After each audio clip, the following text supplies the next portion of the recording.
ശിവായ ശിവായ ശിവായ ശിവായ ശിവായ.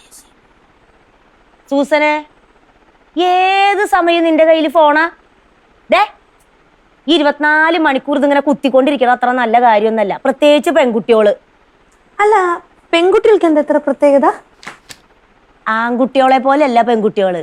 പെൺകുട്ടികൾ എന്ന് പറഞ്ഞാൽ കുറച്ച് അടക്കം ഒതുക്കൊക്കെ ഉണ്ടെങ്കിലേ മറ്റുള്ളവർക്ക് ഇഷ്ടപ്പെടൂ. എന്റെ അനുഭവത്തിൽ നിന്നാ ഞാൻ പറഞ്ഞത്. അല്ല, ഈ ആൺപിള്ളേർക്ക് അടക്കം ഒതുക്കൊന്നും വേണ്ടേ? ഈയിടെ ആയിട്ട് ഇവളോട് എന്ത് ചോദിച്ചാലും തർക്കുത്തരാ. ദേ പെണ്ണെ, ഞാൻ നേരത്തെ പറഞ്ഞില്ലേ, അടങ്ങി ഒതുങ്ങിയിരിക്കണം, എന്നാലേ മറ്റുള്ളവർക്ക് പെൺകുട്ടികളെ ഇഷ്ടാവുള്ളൂ. എനിക്ക് ആരുടെ സർട്ടിഫിക്കറ്റ് ഒന്നും വേണ്ട. എന്നെ അംഗീകരിക്കുന്നവർ എന്നെ അംഗീകരിച്ചാൽ മതി. അല്ല, മറ്റുള്ളവരുടെ അഭിപ്രായം മേടിച്ച് എനിക്ക് എന്റെ സ്വഭാവം മാറ്റാനൊന്നും പറ്റത്തില്ല. എന്നെ ഇഷ്ടപ്പെടുന്നവർ ഇഷ്ടപ്പെട്ടാ മതി. അല്ല, ഇഷ്ടപ്പെട്ടിട്ട് ഞാനിപ്പോ നാളെ ഇലക്ഷൻ നിൽക്കാൻ പോകുന്നുണ്ടോ? ഇവനെ ഈ പെങ്കൊച്ചിനെ കാത്തോണേ. അംബിക ചേച്ചി, ചേച്ചിക്ക് ഇന്ന് വ്രതമൊന്നുമില്ലേ? ഇല്ല. ഓ, എല്ലാം ചായ വേണോ? ഓ വേണ്ട. ദേ പെണ്ണെ, നിന്നോട് എനിക്ക് 2 വർത്താനം പറയാണ്ട്. ആ ലംബോദരൻ മാഷിനോടുള്ള നിന്റെ പെരുമാറ്റേ ഇത്തിരി കടന്നു പോകുന്നില്ലേന്ന് എനിക്ക് തോന്നുന്നുണ്ട്. ഒന്നല്ലെങ്കിൽ അയാളുടെ പ്രായത്തെ ബഹുമാനിക്കണ്ടേ? ദേ, മൂത്തവരെ ബഹുമാനിച്ചില്ലെങ്കിലേ ദൈവകോപം ഉണ്ടാവും. പിന്നെ ഡെയിലി രാവിലെ ഈ മുറ്റത്ത് വന്ന് എന്നെ തെറി വിളിക്കുന്ന ആളെ ഞാൻ തിരിച്ച് ബഹുമാനിക്കാം. എന്റെ ചേച്ചി എന്നോട് വേണ്ടാതീനം പറഞ്ഞ ഞാൻ തിരിച്ചും പറയും. അത് കഴിഞ്ഞിട്ടുള്ള പുണ്യമൊക്കെ മതി എനിക്ക്. ഇവിടെ ആരുമില്ലേ? ആ, പറഞ്ഞു തീർന്നില്ല. ഇതോ വന്നു. ചെന്നാനേക്ക്. ഈശ്വരാ, മാഷിക്ക് ദീർഘായുസ് കൊടുക്കണേ. അയാളുടെ ആയുസ് തീരുന്നതേ എന്റെ കൈ കൊണ്ടായിരിക്കും. ഇന്ന് 2 പറഞ്ഞിട്ടേനെ കാര്യം. നിങ്ങൾ ഇവിടെ ഇരിക്കേ. ഈശ്വര ഭഗവാനെ, അനുരാധയ്ക്ക് നല്ലത് മാത്രം തോന്നിക്കണേ. ശിവ ശിവനേ ശിവനേ.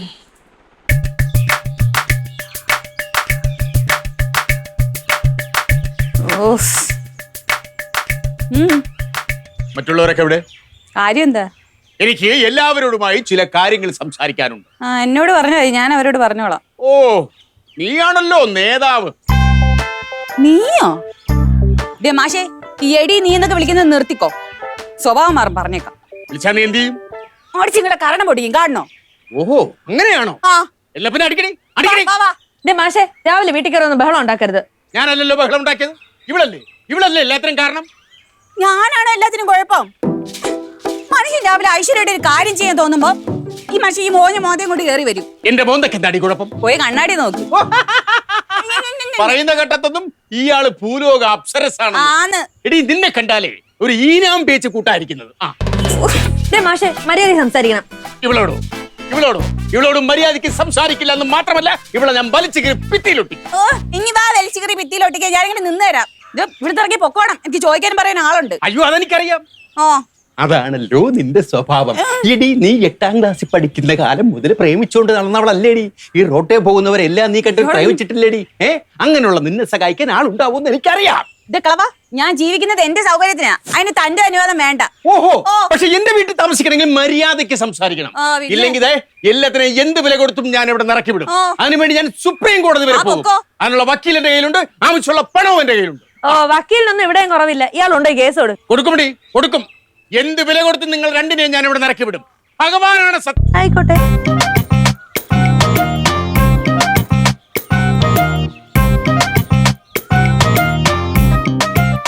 ഭഗവാന്റെ പേരിൽ ഇങ്ങനെ സത്യം ചെയ്യണത് ശരിയാണോ മാഷെ? ഞാൻ മാഷെ കുറിച്ച് ഇങ്ങനെയൊന്നല്ല വിചാരിച്ചത്. എന്നാ പിന്നെ ഞാൻ പോട്ടെ. ഇവിടുന്ന് ഇറക്കി വിടുമെന്ന് പറഞ്ഞത് അമ്പിയെ ഞാൻ ഉൾപ്പെടുത്തിയിട്ടില്ല. നാരായണ. പക്ഷേ ഇതിനെ 2നെ എന്ത് വില കൊടുത്തും ഞാൻ ഇവിടെ ഇറക്കി വിട്ടിരിക്കും. നാരായണ. ഹലോ, ആളെ വീട്ടിൽ കൊണ്ട് വിട്ടിട്ട് പറഞ്ഞ അംബിക ചേച്ചി, പല പ്രാവശ്യം ഞാൻ പറഞ്ഞിട്ടുണ്ട് ചേച്ചിയുടെ അടുത്ത്, ഇവിടെ ഒരു പ്രശ്നം വരുമ്പോ ഒരുമിച്ച് നിൽക്കണമെന്ന്. ഇവിടെ ചേച്ചി അങ്ങ് ഡീസന്റ് ആയി, ഞങ്ങൾ 2 കുറ്റക്കാരും അല്ലേ? ഇന്ന് തിങ്കളാഴ്ചയല്ലേ കുട്ടി, വഴക്കടിക്കാൻ പാടില്ല. അയ്യോ, എന്നാ വഴക്കുണ്ടാക്കുന്ന ദിവസങ്ങൾ ഏതാണെന്നൊന്ന് പറഞ്ഞുതരൂ. എന്നാ അങ്ങനെ വീട്ടിൽ ചെന്ന് 4 പറഞ്ഞിട്ട് വരായിരുന്നു. മോളെ സൂസന്നെ, നീ ഇതിൽ വഴക്കുണ്ടാക്കാനൊന്നും നിൽക്കണ്ട. പിന്നെ ഇതിൽ വഴക്കുണ്ടാക്കേണ്ടത് എങ്ങനെയാന്ന് എനിക്കറിയാം. നാരായണ.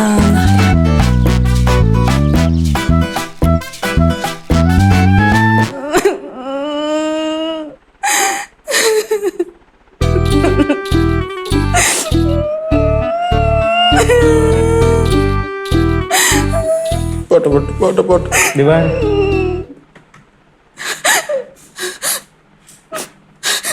അതെ എൻ്റെ അതെ കരഞ്ഞിട്ട് എന്ത് കാര്യം, അതങ്ങ് വിട്ടുകളാ. ഇത്രയും അനാവശ്യം എന്നെ നോക്കി പറഞ്ഞിട്ട് ഞാനത് വിട്ടു കളയണോ? ആരെങ്കിലും പറയണ വർത്തമാനാണോ അയാൾ എന്നോട് പറഞ്ഞത്? ഞാനൊന്ന് പറഞ്ഞോട്ടെ. ലംബോദര മാഷിനെ കുറിച്ച് നമുക്ക് അറിയില്ലേ, അതൊരു വാപോയ കോടാലിയാന്ന്. ആരുടെയും മൂത്തൊരു പറയേണ്ട വർത്തമാനാണോ അയാൾ പറഞ്ഞത്? സാറേ അങ്ങനല്ല സാറേ, അത് സ്ത്രീകൾ മാത്രമുള്ള വീട്ടിൽ കയറി ഇങ്ങനെയൊക്കെ സംസാരിക്കുന്നതിന് വെറുതെ വിടണോ? ചോദിക്കണം. ഒരു കാര്യം പോയി ചോദിക്കും. ആര്? ദിവാരം പോയി ചോദിക്കേ. അയ്യോ ഞാൻ ചോദിക്കത്തില്ല. എന്താ? ഞാൻ ഇച്ചിരി പൈസ കടം മേടിച്ചായിരുന്നേ, അത് കൊടുക്കാതെ ചെന്ന് ചീത്ത വിളിക്കുന്നത് മോശമല്ലേ സാറേ? പറയാൻ എളുപ്പമുണ്ടല്ലേ? അല്ല കണ്ണു എനിക്ക് ആരുമില്ല, എനിക്ക് അറിയാം. ഞങ്ങള് പെണ്ണുങ്ങൾ മാത്രം ആയതുകൊണ്ടല്ലേ, അവിടെ ആണുങ്ങൾ ആരെങ്കിലും ഉണ്ടായിരുന്നു ഈ കാണായിരുന്നു. എന്റെ ഒരു അഭിപ്രായത്തിൽ ഞാൻ ഉള്ള കാര്യം പറഞ്ഞു. അനുരാധ എത്രയും വേഗം ഒരു നല്ല ചെറുപ്പക്കാരനെ കണ്ടുപിടിച്ച് കല്യാണം കഴിക്കണം. അപ്പൊ അവിടെ ഒരു ആൺതുണ ഉണ്ടാവുമല്ലോ. ഇനി അതിനു വേണ്ടി ഓടിപ്പോയി കല്യാണം കഴിക്കാം. ഞാൻ പറഞ്ഞതേ ഉള്ളൂ. പെണ്ണുങ്ങൾക്ക് എന്തെങ്കിലും പ്രശ്നം വന്നാൽ ചോദിക്കണമെങ്കിൽ ഭർത്താവ് തന്നെ വേണമെന്നൊന്നുമില്ല. പിന്നെ നല്ല സ്നേഹമുള്ള ഏതെങ്കിലും ആണുങ്ങളായാലും മതി. പക്ഷെ സ്നേഹം വേണം, പിന്നെ കുറച്ച് ധൈര്യവും. അനുരാധ, നമുക്ക് എന്താ ചെയ്യാൻ പറ്റുന്നതെന്ന് ആലോചിക്കാം. ഡോക്ടർ ഇങ്ങനെയൊക്കെ പറയും. ഡോക്ടറിന്റെ വീട്ടിൽ ആലിയ ചേച്ചിയാണോ ഇങ്ങനെ പറഞ്ഞെങ്കിലോ ഡോക്ടർ വെറുതെ ഇരിക്കുവോ? അടിച്ചയാളുടെ ചെവിട് പൊട്ടിക്കത്തില്ലായിരുന്നോ? അത് തന്നെ. എനിക്ക് ആരുമില്ല.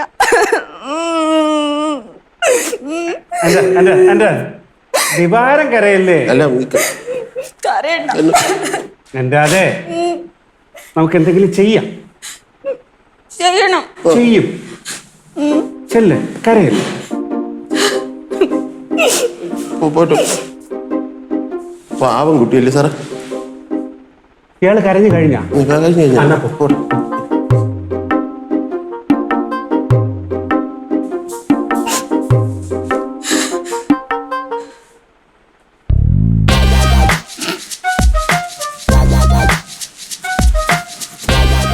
സാറ് പറഞ്ഞത് വലിയ കാര്യമാക്കണ്ട കേട്ടോ.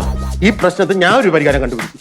പിന്നെ അനുരാധ കരഞ്ഞു കഴിഞ്ഞാൽ പട്ടി കരയുന്ന പോലെ ഞാനും ഇവിടെ നിന്ന് കരയും. അതിന് ആര് കരഞ്ഞു? കരഞ്ഞില്ലായിരുന്നു. ഡോക്ടറിന് ഫീൽ ചെയ്യണമെങ്കിലേ ഇങ്ങനെ കരഞ്ഞു കാണിക്കുന്നതാ ബെസ്റ്റ്. ഇല്ലെങ്കിൽ വല്ല നിസ്സാര കാര്യം എന്ന് പറഞ്ഞ് പുള്ളി മൈൻഡ് ചെയ്യില്ലെന്നേ. ഇപ്പൊ പുള്ളിയുടെ മനസ്സൊന്ന് അലിഞ്ഞിട്ടുണ്ടാവും അല്ലേ? എനിക്ക് ഭാഗ്യമുണ്ടെങ്കിൽ ആ ലംബോദര മാഷിന് കാര്യമായിട്ട് കിട്ടിക്കോളും. അപ്പൊ ഇത്രയും നേരം അഭിനയിക്കുമായിരുന്നല്ലേ? പിന്നല്ലാതെ അല്ലാതെ കളവൻ വന്ന് ചീത്ത പറഞ്ഞെന്ന് വെച്ചാൽ ഞാനങ്ങ് പേടിച്ചു പോകുന്നാണോ കരുതിയേ? ഞാനിതൊക്കെ എത്ര കണ്ടിരിക്കുന്നു. പിന്നെ അനുരാധ കണ്ണി കണ്ടവരൊക്കെ പ്രേമിച്ച് നടക്കുന്ന പെങ്കൊച്ചാന്ന് ആ മാഷ് പറഞ്ഞില്ലേ? പറഞ്ഞു. അതിനകത്ത് വല്ല സത്യാവസ്ഥയുണ്ടോ? അയ്യോ, അതിന് സത്യം മാത്രമേ ഉള്ളൂ. സത്യം മാത്രമേ ഉള്ളൂ. എനിക്ക് ഇഷ്ടമുള്ളവരൊക്കെ ഞാൻ ഇഷ്ടം പോലെ പ്രേമിക്കും. അല്ലെങ്കിൽ തന്നെ എന്റെ പേഴ്സണൽ കാര്യത്തിൽ ആ കളവൻ ഇടപെടുന്നേ. അത് സത്യമാണ്, പരമാർത്ഥം. അങ്ങനെയാണെങ്കിൽ ഞാൻ എത്ര വർഷമായിട്ട് അനുരാധയുടെ പുറകിന് നടക്കും. എന്നെ ഒന്ന് പരിഗണിച്ചുകൂടെ? പറ. ആ നാവിന്ന് കേൾക്കാൻ കൊതിയായിട്ട് പാടില്ല. പറ. പോയോ? ആരോട് പറയാൻ?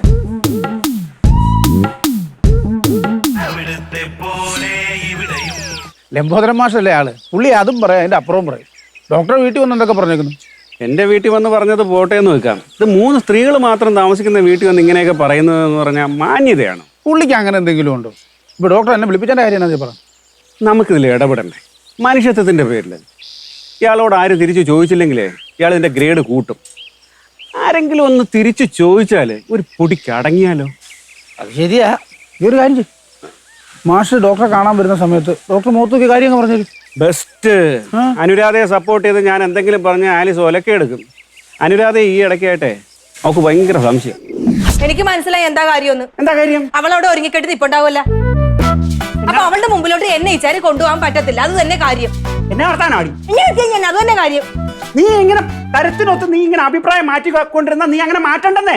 നീ പിടിച്ച മുയലിന് 3 കൊമ്പ് തന്നെ. നീ ആദ്യം പിടിച്ചാൽ നിക്ക്. നിന്റെ നിലപാട് മാറ്റണ്ടെന്ന്. ഇച്ചായ സത്യം പറ. ഇച്ചായ നേരത്തെ വന്ന് എന്റെ അടുത്ത് ഒരു ഭംഗി വാക്ക് പറഞ്ഞതല്ലേ എന്നെ കൊണ്ടുപോകാന്ന്? അതെ, ഭംഗി പിന്നെ മാറ്റമില്ല. ആലോചിച്ചപ്പോഴത്തേക്ക് അവൾ അവിടെ ഉണ്ടാവല്ലോ ഇപ്പൊ പറയുക ഞാൻ വരണ്ടാന്ന്. അതെ, എനിക്ക് അവളുടെ മുന്നിൽ ഭയങ്കര ആളാവണം, അവളെ കുറെ കാണിക്കാനുണ്ട്, അതുകൊണ്ട് തന്നെയാണ് നീ വരണ്ടെന്ന് പറഞ്ഞ നീ വരണ്ട. അങ്ങനെയാണെങ്കിൽ ഉറപ്പായിട്ട് ഞാൻ വന്നിരിക്കുമല്ലോ. നീ വരില്ല. ഇച്ചാൻ എന്നെ കൊണ്ടുപോയില്ലല്ലോ, ഞാൻ അവിടെ ആ സമയത്ത് അവിടെ ഉണ്ടാവും. നമുക്ക് കാണാമല്ലോ ആ ഏരിയയിൽ നീ അങ്ങനെ വന്നോണ്ടല്ലോ, എന്റെ സ്വഭാവം പറഞ്ഞു. നീ വരണ, നീ വീട്ടിൽ നിന്ന് പുറത്തിറങ്ങത്തില്ലല്ലോ, ഇറങ്ങണ്ട. നീ കാണാം നീ ഇവിടെ ഇരുന്നോ, നീ അടുക്കളയിൽ ഇരുന്നോ. കാണാം നമുക്ക്. ഇല്ലെങ്കിൽ നീ ഒരു കാഞ്ച കട്ടിൽ പോയി കിടന്നിട്ട് മൊബൈൽ കുത്തി മര്യാദക്ക് എന്നെ കൊണ്ടുപോയിക്കോ. കാണാമല്ലോ. നിങ്ങളുടെ ഹോസ്പിറ്റലിൽ ഒരു ശൃംഗാരി ഉണ്ടല്ലോ, അനുരാധ. അവക്ക് വടക്കോട്ടെങ്ങാണ്ട് ട്രാൻസ്ഫർ ആയപ്പോഴത്തേക്ക് ഇച്ചായൻ മേളിലോട്ട് വിളിച്ചിട്ട് അവളുടെ ട്രാൻസ്ഫർ ക്യാൻസൽ ആയി കൊടുത്തില്ലേ? അവിടെ കാറ്റ് വിളിക്കാം മേലോട്ട്. എടി, അവരൊരു സ്ത്രീയാണ്. അവരവരുടെ ബുദ്ധിമുട്ടുകൾ പറഞ്ഞപ്പോൾ ട്രാൻസ്ഫർ ആയി പോയി കഴിഞ്ഞാൽ എന്തൊക്കെ ബുദ്ധിമുട്ടുകൾ അവർക്ക് നേരിടേണ്ടി വരുന്നത്. അവരെന്നോട് വന്ന് സങ്കടം പറഞ്ഞപ്പോൾ മനുഷ്യത്വത്തിന്റെ പേരിൽ ഞാൻ അവരെ സഹായിച്ചു. അതിനെന്താ പ്രശ്നം? എന്താ? അയ്യോ, ഇത് അവള് സ്ത്രീയാന്നുള്ള പരിഗണനയൊന്നും കൊണ്ടിട്ടല്ല. അവളെങ്ങാനും ട്രാൻസ്ഫർ ആയി പോയി കഴിഞ്ഞാൽ നിങ്ങൾക്ക് ഹോസ്പിറ്റലിൽ ഇരുന്ന് പഞ്ചാരി അടിക്കാൻ വേറെ ആളില്ലാത്തതുകൊണ്ട്. എന്നെ തൊട്ടോ ഞാൻ മോന്ത് കൊണ്ടോ, എന്റെ കൈ ഉണ്ടോ, കണ്ടോ കണ്ടോ കണ്ടോ. ഇതൊന്നും എനിക്ക് മനസ്സിലാവുന്നില്ല എന്ന് കരുതരുത്. എന്നാ മനസ്സിലാകുന്നില്ല? അനുരാധ എന്ന പേര് കേൾക്കുമ്പോ തന്നെ ആദ്യം മുതലേ ഇച്ചായനൊരു ഇളക്കം ഉണ്ടായിരുന്നു. ഒരു ദിവസം കൈയോടെ രണ്ടിനെ ഞാൻ പോക്കും, അന്ന് രണ്ടിലൊന്നിന്റെ അന്ത്യമായിരിക്കും. അത് ശരിയാ. അനുരാധയുടെ കാര്യത്തിൽ ആലീസ് ഒരു മനുഷ്യത്വം കാണിച്ചെന്ന് വരികയല്ല. എന്നെ മറന്നു തന്നെപ്പോ. വേറൊരു വഴിയുണ്ട്. ഇച്ചിരി കുഴപ്പം പിടിച്ച കേസാ, ഞാനും പാളിപ്പോയ പ്രശ്നവും. കാര്യം എന്നാന്ന് വെച്ചാ പറ. പവിത്ര എന്റെ കൂടെ കട്ടക്ക് നിൽക്കണം. അയ്യോ, പവിത്രൻ എന്നും കാട്ടയ്ക്ക് നിൽക്കുവാണല്ലോ. ശരി, ഞാൻ പറയാം.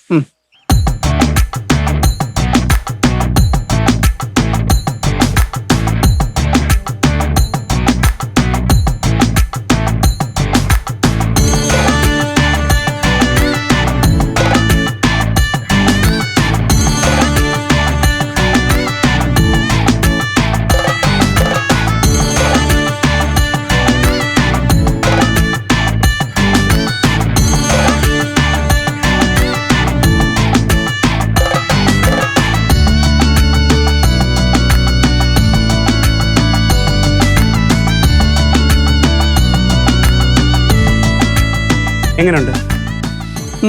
കേട്ടിടത്തോളം സംഭവം കൊള്ളാം. പക്ഷേ ഒന്ന് അങ്ങോട്ടോ ഒന്ന് ഇങ്ങോട്ടോ സംഗതി പാളിയാൽ ഡോക്ടറുടെ കാര്യത്തിൽ തീരുമാനമാവും.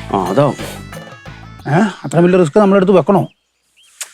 ഒരു പെണ്ണ് വന്ന് കരഞ്ഞു പറഞ്ഞിട്ട് നമ്മൾ അതിൽ ഇടപെട്ടില്ലെങ്കിലേ അവരെന്ത് വിചാരിക്കും? അപ്പൊ വേറൊരു കാര്യം കൂടെ ആലോചിച്ചോണം. ഈ സംഗതി എങ്ങാനും പൊളിഞ്ഞാൽ ആലീസ് എന്ത് കരുതും കൂടെ ആലോചിച്ചോണം. എന്റെ റോള് ഞാൻ ഗംഭീരമായിട്ട് ചെയ്യും, ഒരു രക്ഷയില്ലാത്ത രീതി ഞാൻ ചെയ്യും. ഞാൻ ഡോക്ടറുടെ കാര്യം ഓർക്കുമ്പോഴാണ് സങ്കടം. അഥവാ എന്തെങ്കിലും പ്രശ്നങ്ങൾ ഉണ്ടായാൽ ആ സമയത്ത് തന്നെ എന്നെ ഒന്ന് വിളിച്ചേക്കണേ. എന്തിന്? എനിക്കങ്ങ് മുങ്ങാവല്ലോ. കാരണം എന്താ വെച്ചാൽ ഈ സംഗതി പൊളിഞ്ഞു കഴിയാൻ നേരത്ത് ആലീസ് ഡോക്ടറെ വെച്ചേക്കല്ല കൊല്ലും എന്നുള്ള ഉറപ്പാ. എനിക്ക് നാട് വിട്ടാണല്ലോ പോകാമല്ലോ. എന്റെ പൊന്നും പവിത്ര, നാവെടുത്ത് വളയ്ക്കല്ലേ. നമ്മൾ പോസിറ്റീവായിട്ട് ചിന്തിക്ക്, ശുഭാപ്തി വിശ്വാസം വേണം. നമുക്ക് വർക്കൗട്ട് ചെയ്ത് എടുക്കാന്ന്. നോക്കാം. നേരാണോ പവിത്ര പറയുന്നത്? പിന്നല്ലാതെ എനിക്കിപ്പോ ആലീസിനോട് കള്ളത്തരം പറയേണ്ട വല്ല കാര്യമുണ്ടോ? എന്റെ ദൈവമേ, ഞാൻ ആ പാപ്പച്ചൻ ചേട്ടന്റെ കടയിലോട്ട് ചെന്ന് കയറിയപ്പം പാപ്പച്ചൻ ചേട്ടൻ ചായ അടിക്കുന്നോടം തൊട്ട് ഞാൻ ആ ചായ കുടിച്ച് തീരുന്നോടം വരെ ഇത് മാത്രം പറയാനോ നേരം ഉണ്ടായിരുന്നു. ഈ ലംബോദരൻ മാഷ് എന്തിനാ എന്നെ പറ്റി ഇങ്ങനെയൊക്കെ പറഞ്ഞത്? അല്ല, ഈ ലംബോദരൻ മാഷ് ഇവിടെ പല പ്രാവശ്യമായിട്ട് വന്നപ്പോ ആലീസുമായിട്ട് ഉടക്കുണ്ടാക്കിയില്ലേ? ഒരു ഹൗസ് ഓണർ നിലയ്ക്ക് എല്ലാ കാര്യങ്ങളും ഞാൻ അറിഞ്ഞിരിക്കാൻ ബാധ്യസ്ഥനാണ്. ഇവിടുത്തെ എന്ത് കാര്യമാ മാഷ് അന്വേഷിക്കാറുള്ളത്? ഞാൻ ഡോക്ടറോടാണ് സംസാരിച്ചത്. ഈ ഡോക്ടറുടെ ഭാര്യയാണ് ഞാൻ. അടുക്കളയിലെ ടാപ്പ് കേടായിട്ട് 2 ദിവസമായി. മാഷ് എന്താ നന്നാക്കി തരാത്തത്? അതിനുശേഷം മാഷ് ഫോൺ പോലും എടുത്തിട്ടില്ല. അതുകൊണ്ടാണ് ഇച്ചാനും ഓമനക്കുട്ട സാറിനെ വിളിച്ചു പറഞ്ഞത്. ഓമനക്കുട്ടൻ പറഞ്ഞില്ലായിരുന്നോ ഇവിടുത്തെ ടാപ്പ് കേടായിട്ട് ആലീസ് കിടന്ന് കഷ്ടപ്പെടുകയെന്ന്? ഓമനക്കുട്ടൻ പറഞ്ഞായിരുന്നു. അപ്പൊ ഡോക്ടർ രാവിലെ വിളിച്ച് ടാപ്പിന്റെ കാര്യം പറയാനായിരുന്നല്ലേ? പിന്നല്ലാതെ ശരിയാക്കി തരാന്ന് പറഞ്ഞിട്ട് കാര്യമില്ല, ശരിയാക്കി തരണം. വെള്ളമില്ലാത്തോണ്ട് അടുക്കളയിൽ ഒരു കാര്യവും നടക്കുന്നില്ലെന്നേ. ഒരു കാര്യം ചെയ്യൂ, അടുക്കള ടാപ്പല്ലേ കേടായത്, പുറത്തുനിന്ന് ഏതെങ്കിലും ടാപ്പിൽ നിന്ന് വെള്ളമെടുത്ത് അത്യാവശ്യ കാര്യങ്ങൾ സാധിക്കൂ. അങ്ങനെയാണെങ്കിൽ അടുക്കളയിൽ ടാപ്പ് വെക്കേണ്ട കാര്യമില്ലല്ലോ. അടുക്കളയിലെ കാര്യങ്ങൾ അടുക്കളയിൽ തന്നെ നടക്കണം. നോക്കൂ ഡോക്ടർ, ഇതിനെയാണ് വാശി എന്ന് പറയുന്നത്. അടുക്കളയിലെ ടാപ്പിൽ നിന്ന് വരുന്ന വെള്ളം തന്നെയാണ് മറ്റുള്ള ടാപ്പുകളിൽ നിന്നും വരുന്നത്. അരി വേവിക്കാൻ കലത്തി വെക്കുമ്പോൾ ഇത് ഏത് ടാപ്പിലെ വെള്ളമാണെന്ന് അരി അന്വേഷിക്കേണ്ട കാര്യമില്ല. എന്റെ മാഷ, ഈ ഉടായ്പ ന്യായങ്ങൾ പറയരുതേ. ആ പൈപ്പ് ഒന്ന് ശരിയാക്കിത്താ, ഞങ്ങൾ കൃത്യമായിട്ട് വാടക തരുന്നതല്ലേ. അപ്പോ ഹൗസ് ഓണർക്കും ആ ഒരു മര്യാദ കാണിക്കേണ്ടതായിട്ടുണ്ട്. മര്യാദ ഉള്ളവരോട് പറഞ്ഞിട്ടല്ലേ കാര്യമുള്ളൂ. ഇച്ചായനോട് ഞാൻ എത്ര പ്രാവശ്യം പറഞ്ഞ് നമുക്ക് ഇവിടുന്ന് വീട് മാറാന്ന്. ഇവിടെ താമസിക്കുന്ന വല്ല റോട്ടിലും പോയി കിടക്കുന്നതാ. ഡോക്ടർ നിങ്ങളുടെ ഭാര്യയോട് കുറച്ചുകൂടി മാന്യമായിട്ട് സംസാരിക്കാൻ പറയണം. എനിക്ക് ഇത്രയും മാന്യതയുള്ളൂ, താൻ വേണമെങ്കിൽ അങ്ങ് സഹിച്ചാൽ മതി. എന്താ വിളിച്ചത്? താനൊന്നു. ശരിക്കും ഇങ്ങനെയല്ല വിളിക്കേണ്ടത്, പക്ഷെ അത് ഞാൻ വിളിക്കുന്നില്ല. ഡോക്ടർ ഈ സ്ത്രീയെ എങ്ങനെ സഹിക്കുന്നു? ഇവരെ കുറിച്ച് നാട്ടിലുള്ളവർ പറയുന്ന എന്താണെന്ന് അറിയാമോ? മാന്യനായ ഡോക്ടർക്ക് ഈ ഭൂതനെ എവിടെ നിന്ന് കിട്ടിയെന്ന്. വീട്ടിൽ കയറി വന്നിട്ട് വെറുതെ അനാവശ്യം പറഞ്ഞാലുണ്ടല്ല. ഞാൻ പറഞ്ഞത് സത്യമാണ്. മാഷിനെ ഞങ്ങൾ ഇങ്ങോട്ട് വിളിച്ചത് നാട്ടുകാർ നമ്മളെ കുറിച്ച് പറയുന്ന അഭിപ്രായം അറിയാനല്ല. മാഷെ, ഇവിടുത്തെ പ്രശ്നം അടുക്കളയിലെ ടാപ്പാണ്. ഇവിടുത്തെ പ്രശ്നം അടുക്കളയിലെ ടാപ്പ് അല്ല, ഇങ്ങേരുടെ നാക്കാണ്. പറ, ആരാ എന്നെ പറ്റിട്ട് മോശം അഭിപ്രായം പറഞ്ഞത്? അത് പറഞ്ഞിട്ട് താൻ ഇവിടുന്ന് പോയാ മതി. പലരും പറഞ്ഞു. അത് ആരാണെന്നാ ചോദിച്ചത്? വെറുതെ കയ്യിലിരിക്കുന്ന കാശ് മുടക്കാൻ കഴിയില്ലാത്തോണ്ട് നാട്ടുകാരെ കൂട്ടുപിടിക്കരുതേ. ഈ നാട്ടുകാർക്ക് എല്ലാവർക്കും എന്നെ പറ്റിട്ട് നല്ല അഭിപ്രായമാ. പക്ഷെ മാളികപ്പറമ്പിൽ പുരുഷോത്തമൻ അങ്ങനെയല്ല. ആര്? മാളികപ്പറമ്പിൽ പുരുഷോത്തമൻ. അതാര്? അതാരെങ്കിലും ആകട്ടെ. കഴിഞ്ഞ ദിവസം ഞാൻ പാപ്പച്ചന്റെ കടയിൽ ചെന്നപ്പോ ഈ പുരുഷോത്തമൻ എന്നോട് ചോദിക്കുക, നിങ്ങളുടെ വാടക വീട്ടിൽ താമസിക്കുന്ന ആ സ്ത്രീയെ നിങ്ങൾ എങ്ങനെ സഹിക്കുന്നു മാഷേ എന്ന്. മാഷെ, നമ്മൾ ആവശ്യമില്ലാത്ത കാര്യങ്ങൾ പറഞ്ഞ് പ്രശ്നത്തെ വഷളാക്കരുതേ. നമുക്കിവിടെ പരിഹരിക്കേണ്ടത് അടുക്കളയിലെ ടാപ്പിന്റെ കാര്യമാണ്. അതല്ലല്ലോ ഇവിടുത്തെ പ്രശ്നം. ആരാ ഈ പുരുഷോത്തമൻ? ആലിസേ, അതല്ലല്ലോ ഇവിടുത്തെ കാര്യം. അത് തന്നെ ഇവിടുത്തെ കാര്യം. പറ. ആലിസേ, നീ ഒന്ന് അടങ്ങ്. ആദ്യം നമുക്ക് പൈപ്പിന്റെ കാര്യം പരിഹരിക്കാം. പൈപ്പിന്റെ കാര്യം പരിഹരിച്ചാൽ മതി ആദ്യം. ദേശായ, ആരെങ്കിലും എന്നെ പറ്റിട്ട് എന്തെങ്കിലും പറഞ്ഞ അവരോട് ഞാൻ ക്ഷമിക്കത്തില്ല. പിന്നെ ഈ തേക്കും കാട്ടിൽ പത്രോസിന്റെ മോള് ആലീസ് ആരാണെന്നേ ഞാൻ അറിയിക്കും. അടുത്ത മാസം മുതൽ എനിക്ക് വാടക കൂട്ടിത്തരണം. ഡോക്ടർ പറഞ്ഞതുപോലെ 20,000 രൂപയാണ് ഞാൻ പ്രതീക്ഷിക്കുന്നത്. ആഹാ, അത് കൊള്ളാലോ. 14,000 രൂപ മാസ വാടകയ്ക്ക് 1 വർഷത്തേക്ക് എഗ്രിമെന്റ് എഴുതിയിട്ട് ഇപ്പൊ 20,000 രൂപ വേണമെന്ന് പറഞ്ഞാൽ അത് എവിടുത്തെ ന്യായവാ? അല്ലെ പിന്നെ എഗ്രിമെന്റ് എഴുതരുതായിരുന്നു. എഗ്രിമെന്റിലും വേറെ കാര്യങ്ങളുണ്ട്. 1 മാസത്തെ നോട്ടീസ് തന്ന് വാടകക്കാരെ ഒഴിപ്പിക്കാൻ ഉടമസ്ഥന് അധികാരമുണ്ട്. അല്ല, അതിനൊരു കാരണം വേണ്ടേ? കാരണങ്ങൾ ഒരുപാടുണ്ട്. നിങ്ങൾ ഈ വീടും പരിസരവും വൃത്തിയായി സൂക്ഷിക്കുന്നില്ല. 2, നിങ്ങളുടെ അലവലവലവല എന്നുള്ള അലപ്പ് കാരണം നാട്ടുകാർക്ക് കിടന്നുറങ്ങാൻ പറ്റുന്നു. ഏത് നാട്ടുകാർക്ക്? നാട്ടുകാർ ഞാൻ ഉണ്ടാക്കിക്കൊള്ളാം. അയ്യോ, അതിനാണ് പഞ്ഞം. ഞാൻ പറഞ്ഞു വന്നത്, 1 മാസത്തെ നോട്ടീസ് തന്ന് നിങ്ങളെ ഒഴിപ്പിക്കാൻ എനിക്ക് അധികാരമുണ്ട്. ഞാൻ പറഞ്ഞതുപോലെ വാടക തന്നില്ലെങ്കിൽ 2 പേർ ഇവിടെ ഒഴിഞ്ഞു പോകാൻ തയ്യാറായിക്കോളൂ. മാത്രമല്ല പുള്ളിയോട് ആരും ഒന്നും പറയുന്ന പുള്ളി ഇഷ്ടമല്ല. പുള്ളി പറയുന്നത് എല്ലാരും കേട്ടോണം. കൈ കുറച്ച് കാശുണ്ടല്ലോ, അതിന്റെ ഹുങ്കായിരിക്കും. അങ്ങേരുടെ കയ്യിൽ കാശുണ്ടല്ലേ, അങ്ങേരുടെ കയ്യിൽ തന്നെ വെച്ചാ മതി. പിന്നെ എന്നെ പറ്റിട്ട് എന്തൊക്കെ പറഞ്ഞെന്ന് പൗത്രം പറഞ്ഞേ? ഞാനത് പറഞ്ഞ വിഷമാവരുത്. പുള്ളിക്കാരൻ പറയുക, ഈ ആലീസിന്റെ വിചാരം ഏതാണ്ട് അവളെ കൊണ്ട് വലിയ സുന്ദരിയാണെന്ന്. നേരിട്ടൊന്ന് കാണണം, ഈനാമ്പേച്ചിയെ കൂട്ടായിരിക്കുന്നതെന്ന്. ഈനാമ്പേച്ചി അങ്ങനെ അപ്പൻ? അതെ, ഞാനല്ലല്ലോ പറഞ്ഞത്, പുള്ളിക്കാരനല്ലേ പറഞ്ഞത്. പുള്ളിയോടെ ഒന്ന് പറയണത്. വേറെന്തൊക്കെ പറഞ്ഞെന്ന് പറ. അയാൾ ആരാണെന്ന് ആലീസിന് അറിയാൻ പാടില്ല. കൂടുതൽ കളിക്കാൻ നിന്ന് കഴിഞ്ഞാൽ വലിച്ചു കയറി ഭിത്തിയിലൊട്ടിക്കുന്നു. അയ്യാ, വലിച്ചു കയറി ഭിത്തിയിലൊട്ടിക്കാൻ ഇങ്ങോട്ട് വാ. അങ്ങനെയുണ്ടല്ലോ കൊറണക്കുറ്റിക്കടി ഞാൻ കൊടുക്കും. എന്റെ പൊന്ന ആലീസ, എന്നോട് കിടന്ന് ചൂടായിട്ട് വല്ല കാര്യമുണ്ടോ? ഞാനാണോ ഇത് പറഞ്ഞത്? ലംബോദരൻ മാഷല്ലേ പറഞ്ഞത്. പക്ഷെ വേറൊരു കാര്യമുണ്ട്, അത് കേട്ടിട്ട് എന്നെ തല്ലാൻ നിൽക്കുന്നു ചെയ്തു. ഇല്ല, പറ. സത്യമാണ്. ആലീസിന് പണ്ട് തൊട്ട് ഏത് ആണുങ്ങളെ കണ്ടാലും അങ്ങ് പ്രേമോ. ഇപ്പോഴും വഴി കൂടെ ഒരുത്തം പോയി കഴിഞ്ഞാൽ അവനെ അങ്ങ് പ്രേമിച്ചു കളയുന്നു. പൗത്ര, എന്റെ ഇത്ര നാളത്തെ ജീവിതത്തിനിടയ്ക്ക് എന്റെ ഇച്ഛാനല്ലാതെ വേറൊരു പുരുഷനെ ഞാൻ കയറി പ്രേമിച്ചിട്ടില്ല. അല്ല, ഇപ്പൊ അങ്ങനെ പ്രേമിച്ചാൽ അയാൾക്കെന്നെ കുഴപ്പം തന്നെ. എന്തിനാ അയാൾക്കെന്താ കുഴപ്പം? അധികം കളിച്ചു കഴിഞ്ഞാൽ നിങ്ങളെ ഈ വീട്ടിൽ നിന്ന് ചവിട്ടി ഇറക്കും. അതിന് വേണ്ടിയിട്ട് പുള്ളി സുപ്രീം കോടതി വരെ പോകുന്നു. അതിനുള്ള വക്കീലൊക്കെ പുള്ളിയുടെ കയ്യിലുണ്ടെന്ന്. അങ്ങനെയാണെങ്കിൽ പൗത്ര, എനിക്കും കൂടെ ഒരു വക്കീലിനെ കാണണം. അതിന് ആലീസ് കൂടെ കേസ് പറയാൻ പോണോ? അല്ല, അങ്ങനെ ഞാൻ കൊല്ലും. അപ്പൊ എന്നെ ജാമ്യത്തിൽ ഇറക്കാനോട്ടൊരു വക്കീല് വേണ്ടേ? അതിന് വേണ്ടിട്ട്. അത് കൊള്ളാം. എന്നോട് കളിയാ. സംഗതി ഏറ്റെന്നാ തോന്നുന്നത്. ഇനി ബാക്കി എല്ലാം ഡോക്ടറുടെ കയ്യിലാണ്.